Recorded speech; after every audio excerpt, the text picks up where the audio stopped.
Alright, tonight's lesson is lesson 100. Wow, this is a lot of math.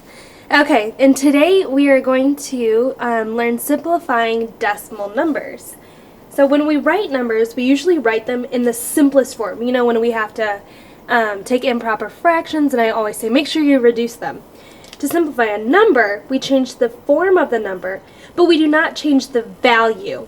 Same with like if we're doing equivalent fractions. Remember we multiply by a form of 1, like 3 over 3, and it doesn't change the value. It just kind of changes what it looks like. So that's what we're going to be doing with numbers. Often we can simplify decimal numbers by removing unnecessary zeros, or zeros that are placed there and we don't need them anymore. We are going to simplify this number right here. Okay, so I have 20 hundredths.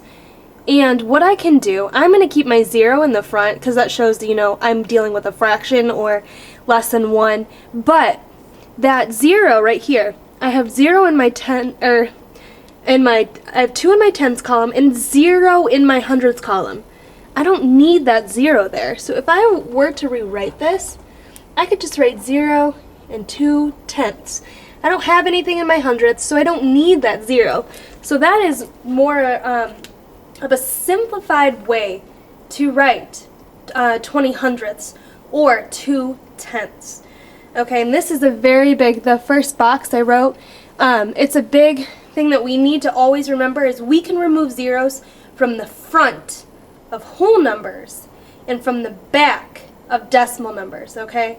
So only from the front of whole numbers and the back of decimal numbers. So let's simplify these three. Go ahead, try them yourself and see if you can do them. And then we're going to do them together. Okay. So for the first one, I don't need this 0 in the front of my 2. Like we said, we can remove them from the front of whole numbers.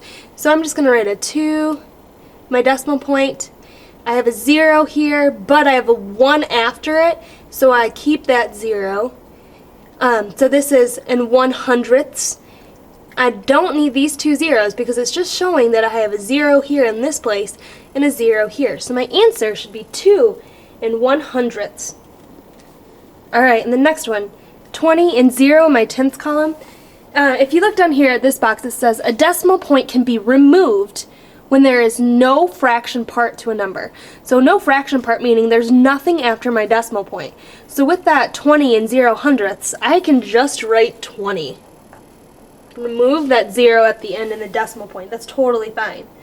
For the next number, you don't have to, but you can remove that 0 in front of the decimal point. So you can write it, and again, I don't need my hundredths or my thousandths, 0. So you can write this as 2 tenths or 0 and 2 tenths.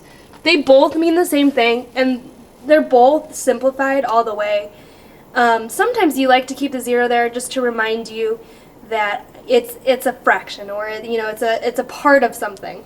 So go ahead and make sure you write that second box. A decimal point can be removed when there is no fraction part to a number.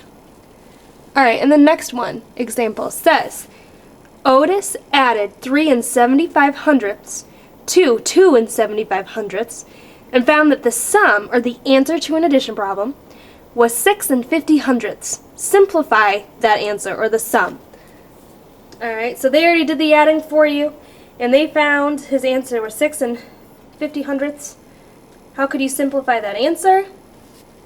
Again, this not as challenging as our other lessons.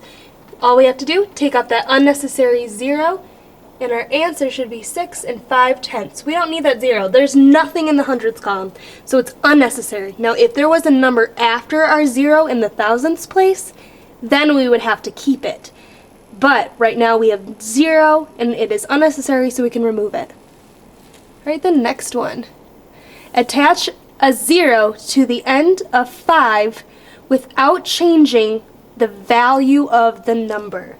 Okay, you need to put a 0 somewhere to the end of 5, but you can't change the value of 5, meaning it still has to equal 5. Alright, when we do this, it could look like this, 5 and 0 tenths, 5.0. 5 and 0 tenths. So we don't change the value. 5 and 0 tenths are still equal to each other, but we don't need the 0. So it's just showing you that they're both the same. All right, and here's your lesson practice. Simplify each decimal number, meaning get rid of the zeros, add a 0. Most of the time, you're going to get rid of them, though, for here. All right, and we will check them tomorrow.